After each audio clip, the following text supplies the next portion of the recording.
All right, it's a beautiful Saturday evening here in the city of Lagos, Southwest Nigeria. You're watching Lagos Weekend Television, and the program is Talkpoint. My name, of course, is Adeoye. Every Saturday, this is what we do on this platform. We try as much as possible to look at what is trending in the polity and try to give perspectives to these issues so that you and I will have a better understanding and a better grasp of these issues. Now, this evening on the program, a lot of things are happening in Nigeria, but we have decided to pick on just 4 of them and try as much as possible to look at the 4 of them and give meanings to these 4 issues this evening. Okay, all right. On Thursday, during the week, a governor in southwest Nigeria, Peter Ayodele Fayose, came out in the open to declare his intention to run for the presidency in 2019. And Fayose said that his intention, his declaration for presidency is out of the love he has for Nigeria. What kind of love is that? That even his political party is not supporting him. The party said the post of the presidency in 2019 has been zoned to the northern part of the country. But Mr. Ayodele Fayose said that negate the principles of democracy, that is entitled to contest for any position in the land for as long as is qualified to do so. What is your take? What are your thoughts about this particular development? We shall be looking at that on the program this evening. And also, we'll also be looking at the disappearance of the leader of the indigenous people of Biafra. That's talking about Nnamdi Kanu, since Thursday, September 14, that the Nigerian military invaded his home in Abia State. Since then, we've not seen Nnamdi Kanu. A lot of things have been going around town. A lot of people saying that Nnamdi Kanu, you either resume or resign your position as the leader of the IPOB. Some are saying that Nnamdi Kanu is dead. Some are saying that Nnamdi Kanu is in the custody of the Nigerian military. What exactly is the situation? What are the various perspectives to this issue? We shall also be looking at that this evening on Talkpoint. And also during the week, the Lagos State government unveiled a bust of the late nationalist and premier of the then Western region, talking about Chief Obafemi Awolowo. A lot of reactions have been following, trailing that particular development. But the Lagos State government has come out in the open to tell you that that particular bust you're seeing is a work of art and not an exact photograph of the late sage. We'll also be looking at that and try to see what the Lagos State government is saying and what are the reactions of the people out there. And lastly, on the program this evening, we shall be hooking up with one of our bureau chiefs, talking about Jubril Falami, who covered the by-election into the Eti-Osa State House of Assembly constituency seat today held across Eti-Osa. You remember that the member of the Lagos House of Assembly representing that particular constituency, talking about Mr. Kazim Alimi, passed on July 18, 2017, and there was need for the Independent National Electoral Commission to conduct an election to fill that vacuum left by Mr. Kazim Alimi. So the election held today, and Lagos Television was there to cover the election. You see, if I tell you that it's a bumper package, it's a loaded package of Talkpoint this evening, the last Saturday in the month of October, and before Nigeria celebrates its next independence anniversary. My name is Adeoye once again. Let's take a short break. When we come back, we'll be talking and we'll be making our point. Stay with us. Thanks for joining us again.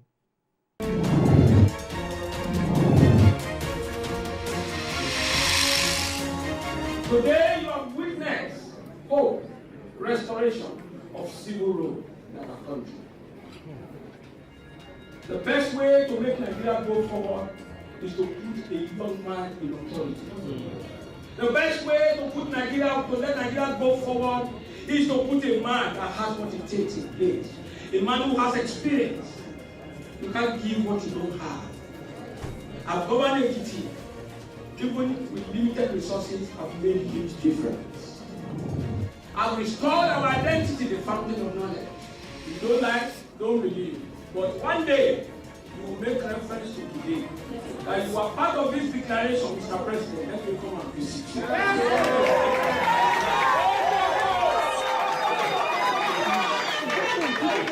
President Buhari never thought he would come back. he almost gave up. But because history went on the table and gave him people, he's there today, whether we like it or not. Another issue, Jonathan was to cover our embarrassment. So I was sent to go and inform Yar'Adua that he can only hand over to Yar'Adua. So I went to Yar'Adua for president, and I went to tell him that the Washington said I should tell him that he will be president. I met him in his house with one of his aides and one of his special advisors when he became president. And I told him, he said, no, I cannot go through this trouble. This reason. The man said no, but God said yes. Even if he died a day after his inauguration, history will remember him as president of Nigeria. Yes. Today, under the sound of my voice, looking at me eyeball to eyeball, I don't want to be a billionaire, I want to be president of Nigeria.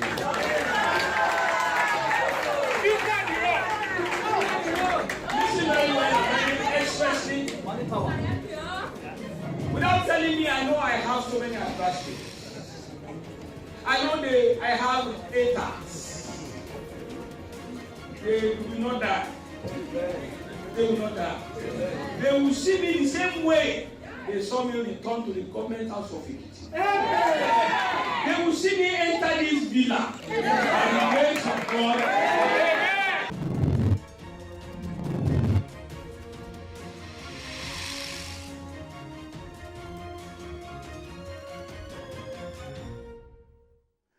Interesting, that was the governor of Ekiti State, Peter the Rock Ayodele Fayose, like he called himself in that video, declaring for 2019 presidency in Nigeria. And you listen to him, he gave a lot of reasons for his decision to throw his hat into the ring this time around. And part of it is that if nobody has shown interest from the northern part of the country, nothing stopped him as a Democrat to contest that particular election. And he also told us that twice as incumbent, as a contestant in the state governorship election, he defeated the incumbent governors of that state. And this time around, he's confident that he's going to defeat President Muhammadu Buhari, the incumbent president of Nigeria. A lot of people are reacting to that video in the studio here. The moment that video started playing, I can see the looks, the countenances on the faces of people right here in the studio, including my guest this evening. And by the way,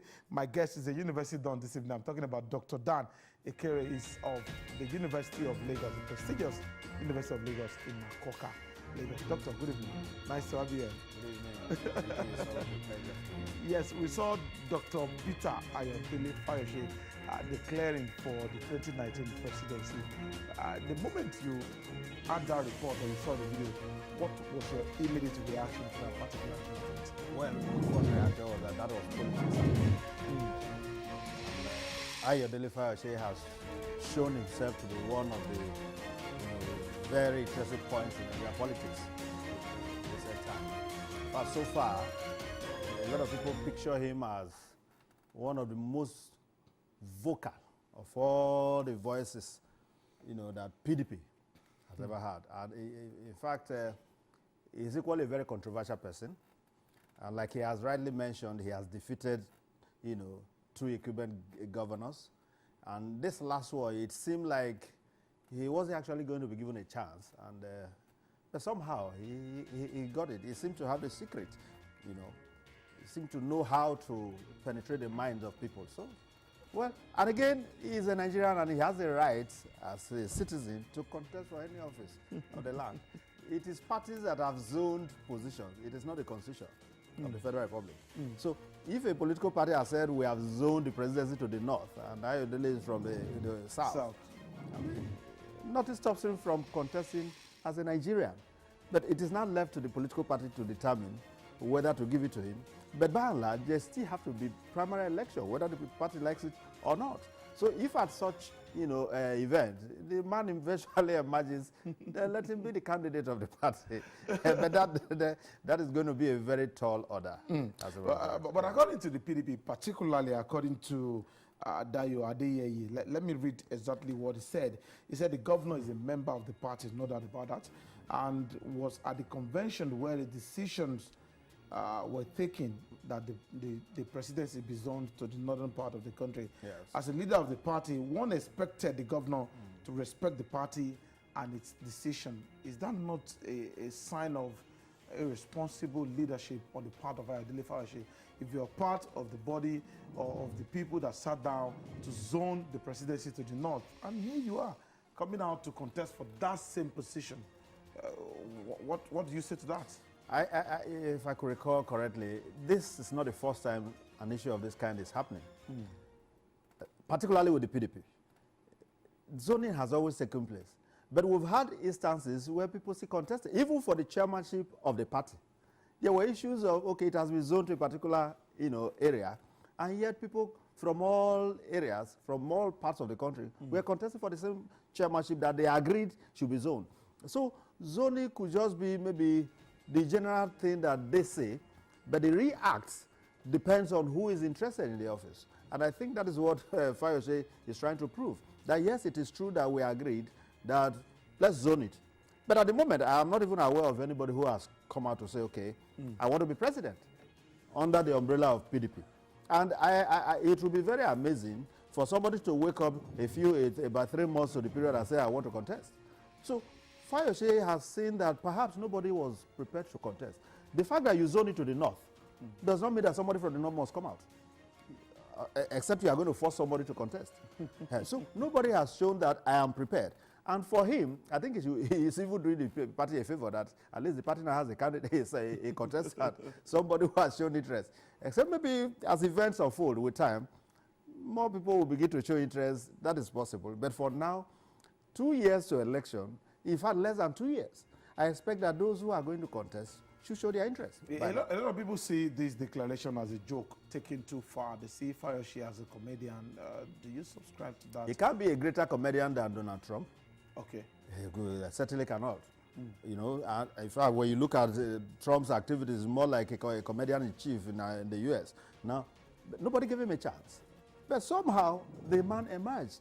So, the same way even Fayose, when he was to contest for governorship, nobody gave him a chance. People thought that he was just a clown, somebody who was just wasting his time. But somehow, the man was able to penetrate the hearts of the people. And he won the election. You never can tell what will happen. You never can tell. Like he mentioned, power belongs to God. You don't know who is going to emerge. All right? So let's not look at the case of Kogi State the other time. I think a very popular candidate was, in fact, we can say he actually won the election. All that was left was just a declaration and to be sworn, and something happened. And somehow, somebody who never thought, who never anticipated being a governor, eventually emerged a governor. So, let alone the one who has shown interest, who is prepared, who has intention. So you never can tell what will happen. But on a general note, when you look at the events, it might actually appear as if Fayose is just being...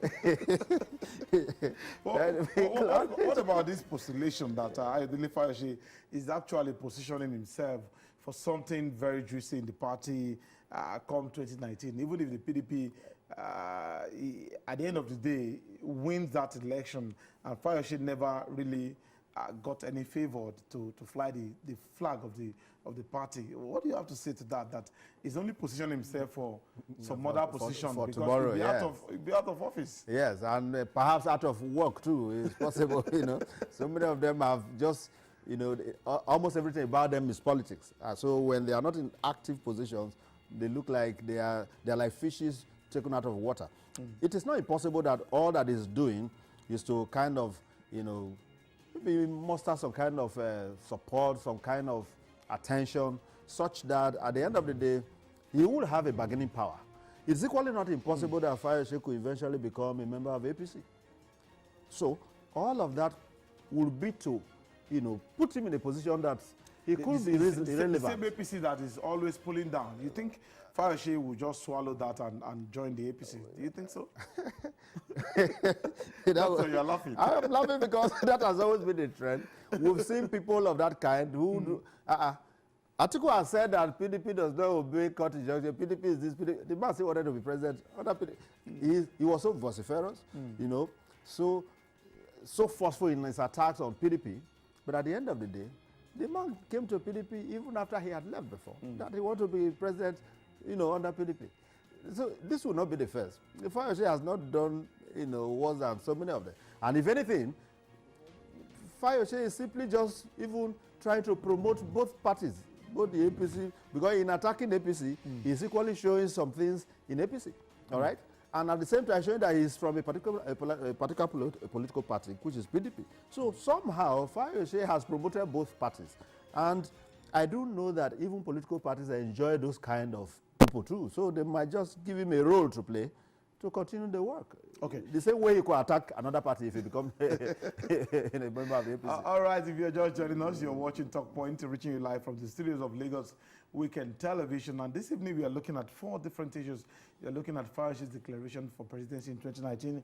We are looking at his appearance of IPOB leader Nnamdi Kanu.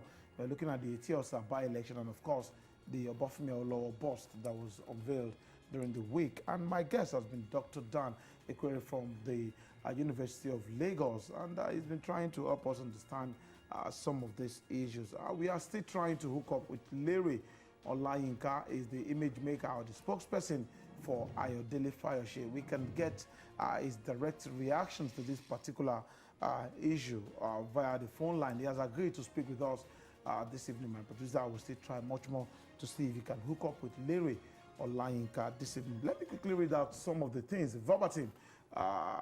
What Ayodele Fayose actually said as justification for his coming out to contest this particular ticket of the PDP. He said in 1999 and 2003, despite that our party, that's the PDP, zoned the presidency to the south, the likes of Alhaji Abubakar Rimi of blessed memory and Chief Barnabas Gimade contested the ticket. So it's not out of place for someone to come from the south to contest the ticket that has been zoned to the north. He also said, also in 2007, despite that our party zoned the presidency to the south, the likes of Alhaji Abubakar, some party members from the south did not only declare their intention to contest, they also showed interest and obtained nomination forms. Those from the south were Chief Victor Atta, Dr. Peter Ayodele, Dr. Sam Egu, Dr. Donald Duke, Dr. Chimaroke Nnamani, Owele Rochas, Okorocha, among others. Those were his justification for kicking against the supposed zooming of that particular ticket to the north. Now, the PDP is just coming out of the dark, so it seems. And here we are talking about 2019 already. Do you think the party stand any chance? Whether Fayose emerges at the end of the day as a presidential candidate of the party or not, do you foresee a situation where the party stand any chance of returning to power so soon? Well, we can't foreclose that possibility, but it is going to be a very tall order, you know, and perhaps that could even underline maybe the difficulty in anybody coming out before now that is interested in the presidency through the platform of PDP. That is not equally impossible.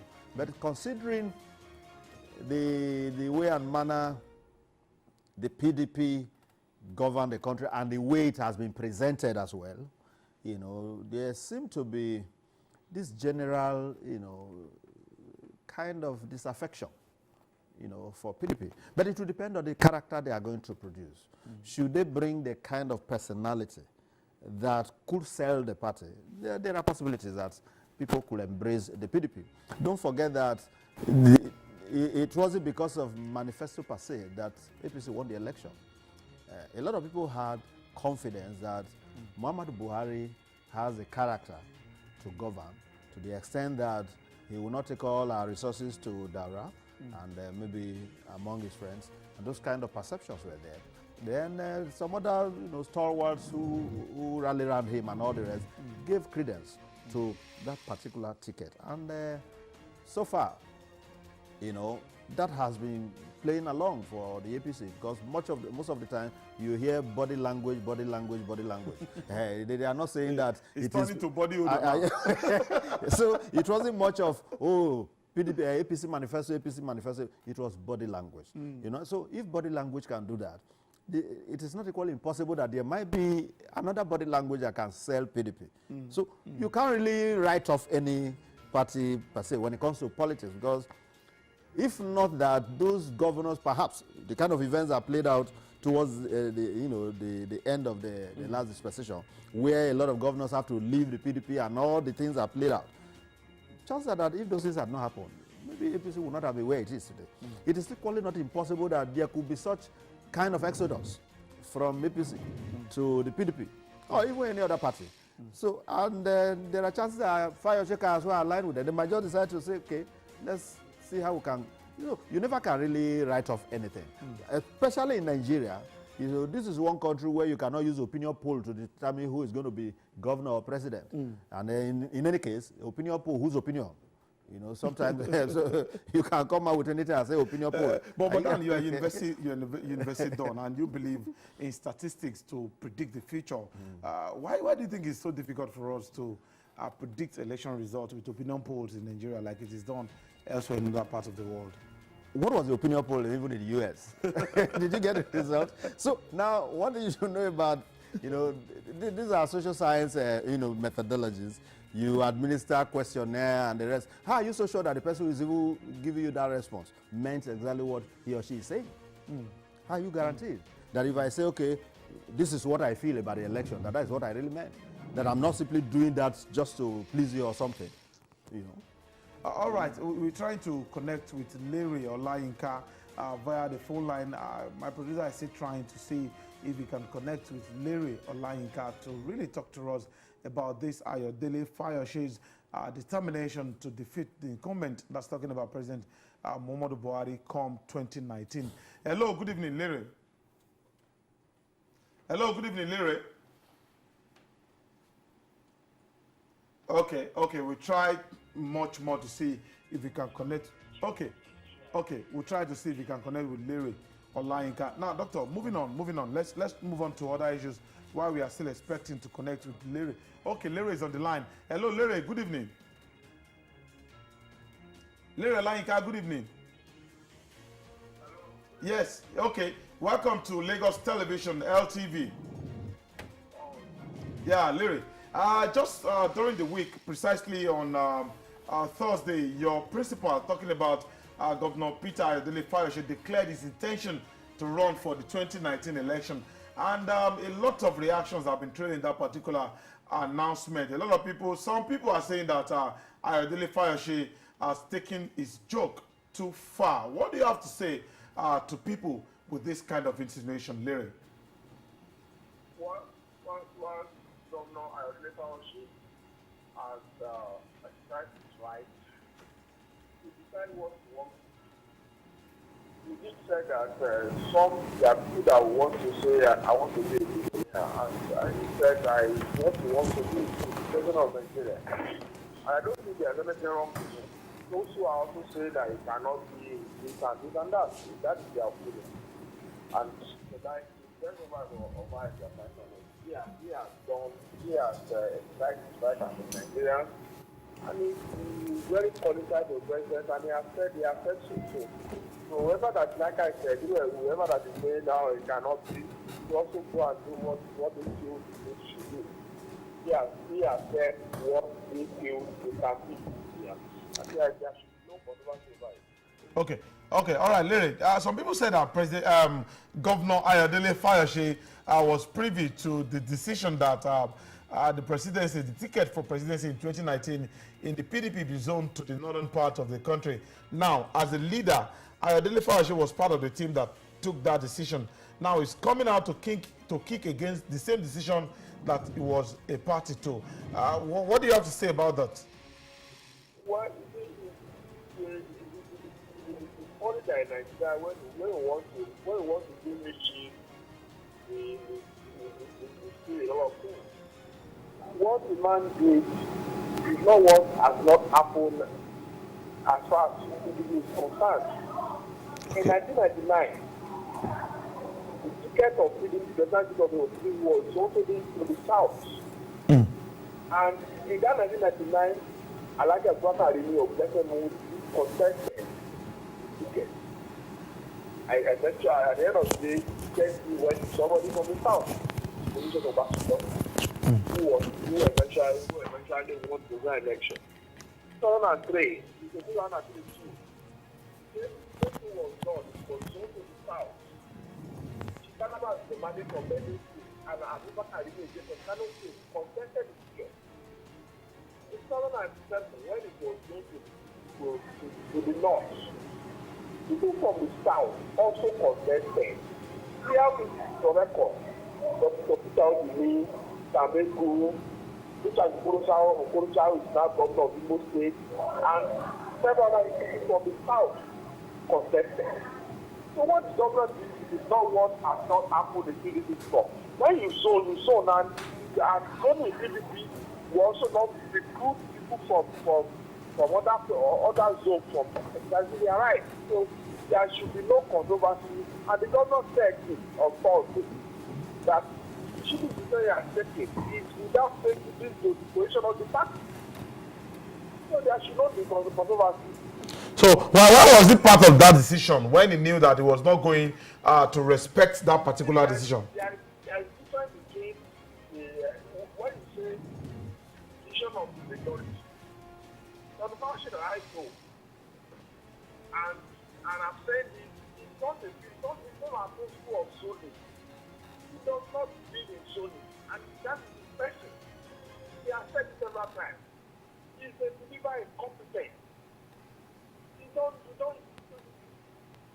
shut your door against Bible and say, okay, what is the person that you are looking for can be found in that place that you are not going to show that position to.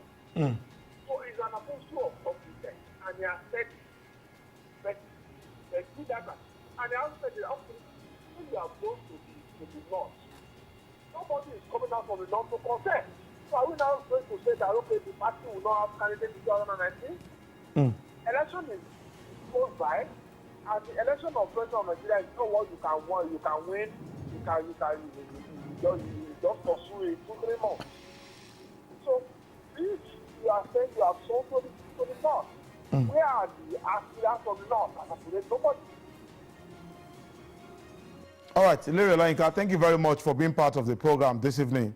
You're welcome. All right, I will be speaking with Larry Olayinka, is the spokesperson for the governor of Ekiti State, Dr. Peter Ayodele Fayose, and you listen to him, his reaction to his principal's declaration for the presidency ticket of the PDP come 2019. Now, moving on, I still have in the studio with me Dr. Ekere of the University of Lagos, and we'll be looking at some of these issues that have been trending in the polity in the past 1 week or thereabout. Now, moving on October 17th this year, that's next month, the 17th day of next month, that's about 18 or 17 days to this time, the leader of the indigenous people of Biafra, that's talking about IPOB, Nnamdi Kanu, is expected to appear before the court in continuation of the trial for alleged treason before the court. But as we speak, nobody knows the whereabouts of Nnamdi Kanu, because since Thursday, September 14, 2017, that the military, the Nigerian army, allegedly invaded his home in Abia State, nobody knows about the whereabouts of the IPOB leader. And a lot of things, a lot of conspiracy theories, a lot of insinuations, a lot of allegations, counter-allegations have been flying about town, around town, about the whereabouts of Nnamdi Kanu. Now, where is Nnamdi Kanu? That is the big question this evening, and that's what I expect my producer to play around with. Where is Nnamdi Kanu? Dr. Ekere, where is Nnamdi Kanu? We should ask the Nigerian army, the security agencies, and perhaps the IPOB members, because but the critical issue really is that the day the army struck, did they see him or not? Because there are, positions that Nnamdi Kanu was actually within the premises when the army invaded the place. And the way and manner they went about it, it will be difficult for anybody to actually monitor consistently the movement of people, such that if they had even moved Nnamdi Kanu from that place into their trucks or whatever, it would be difficult to actually monitor. But there are some who are saying that perhaps Kanu has decided to take to hiding and all the rest. But again, when I look at the character of Nnamdi Kanu, it doesn't appear like one who would want to hide for so long without his voice being heard. That is one, challenge I'm having with this issue of his whereabouts. Because the man that is called Nnamdi Kanu, who is the leader of IPOB, even when he was in detention and all the rest, he never ceased to air his views, So now that he has been, missing, kind of, I expected that if Nnamdi Kanu is somewhere, he should be able to say something. If truly what he wanted was a recognition of his position, that is the position of IPOB, then this is the time for him to talk. He can't hide now. He can't run away from it. If it is about truly, getting full engagement for the Southeast, then Nnamdi Kanu cannot hide at this hour. So it's a bit worrisome that both the Nigerian Army and all the groups concerned are denying knowledge of his whereabouts. It is suspicious, because the way it is, if for any reason the man has been killed, that is how the thing will just go. Everybody will be denying this and that. But even if for any reason, maybe Kanu eventually is dead somewhere, the army cannot feign ignorance. So some people are even claiming that the disappearance of Nnamdi Kanu is part of the ploy for him not to appear before the court on October 17th. That people flying that kite they know quite well that October 17th is fast approaching, and Nnamdi Kanu must be in the court. Otherwise, he may be treated for contempt of the court. That they just have to fly that kite of saying that Nnamdi Kanu's whereabouts is unknown. Some are even saying that the man may have been killed by the military.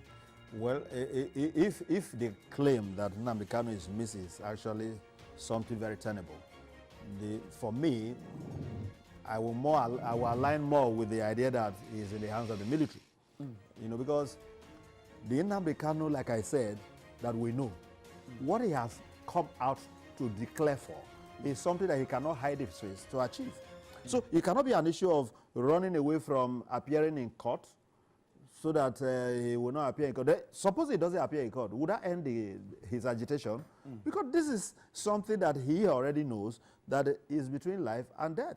You could end up in jail for a long time or for a lifetime, for whatever they want to, and it could as well lead to even being killed, So I do not think that Nnamdi Kanu will want to hide from going to court. After all, appearing in court is not the same thing as, being sentenced. Yes. So the very day you appear is not necessarily the day the case will be concluded. And I don't think Nnamdi Kanu will engage the services of a lawyer who is just a charge and bail.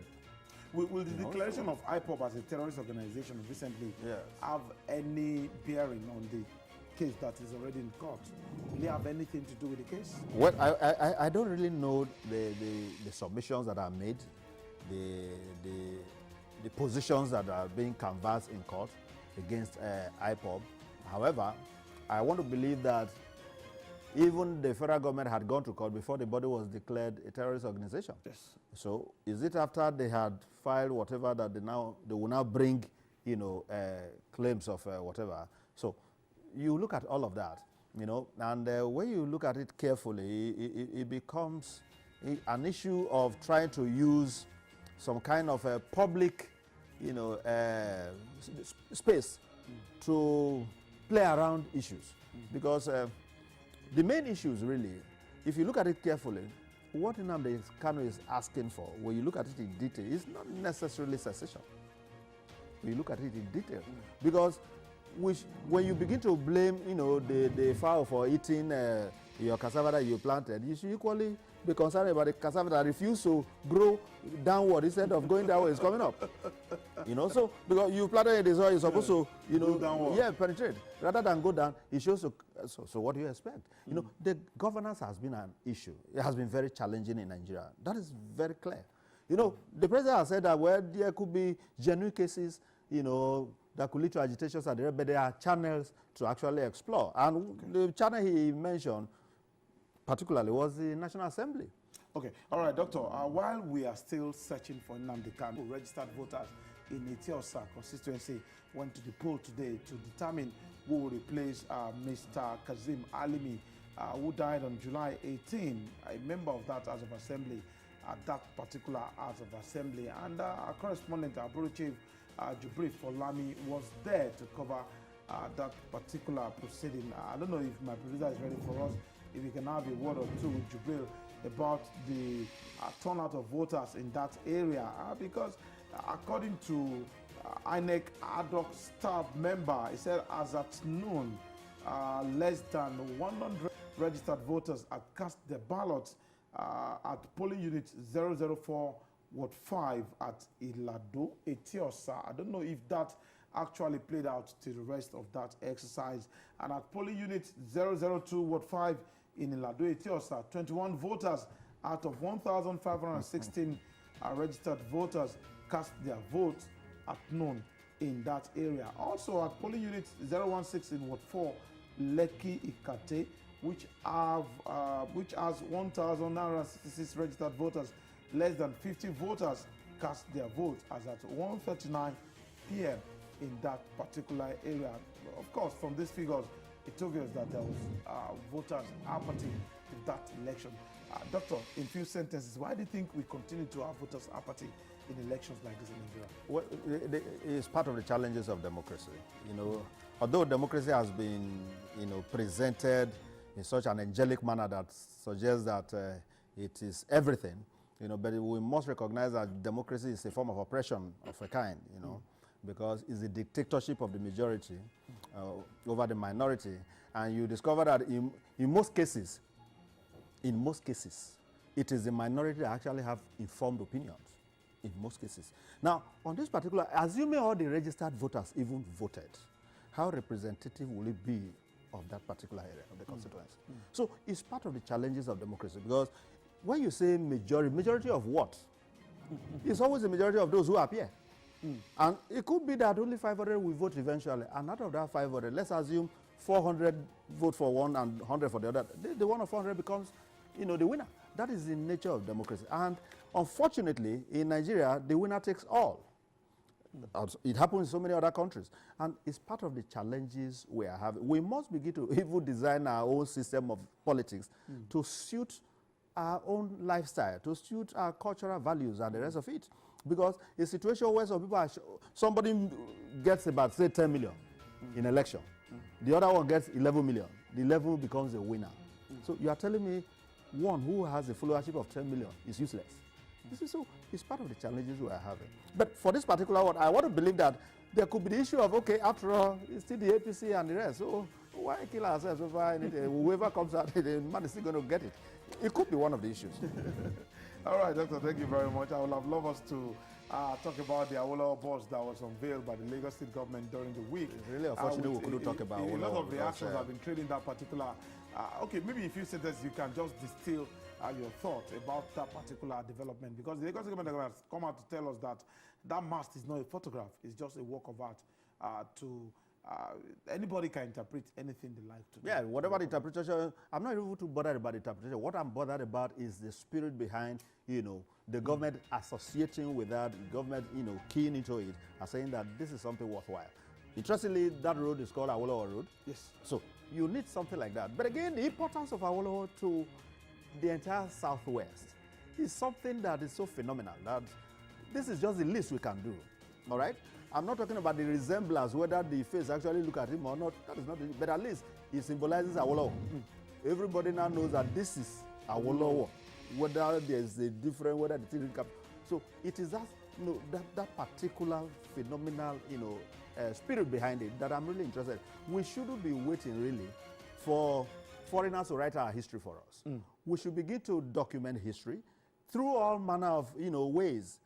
It could be through sculpture, it could be through anything. Let us begin to, take this in down so that generations coming could have a trace of how we have lived and how some people have actually, shown some heroic trends along the line. And I think Obafemi Awolowo is just one of such celebrities. He was a colossus. That you cannot just write off. You cannot just put him under the carpet. Indeed. And part of the argument of the state government is that great men all over the world, such as Abraham Lincoln, whose statue was sculptured by Daniel Chester, French, in 1850, who lived between 1850 and 1931, and carved by the Piccirilli brothers, have been depicted in a sitting position, because that's part of the argument of people against that particular work of art. Doctor, I must thank you very sincerely for making our time this odd hour of the day to be part of us on Talkpoint. Thank you very much, Doctor. Thank you. We are brothers in this business.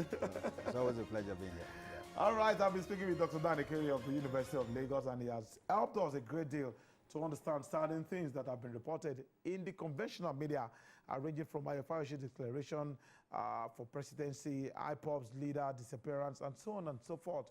And I know you must have picked one or two things from this particular episode of the program.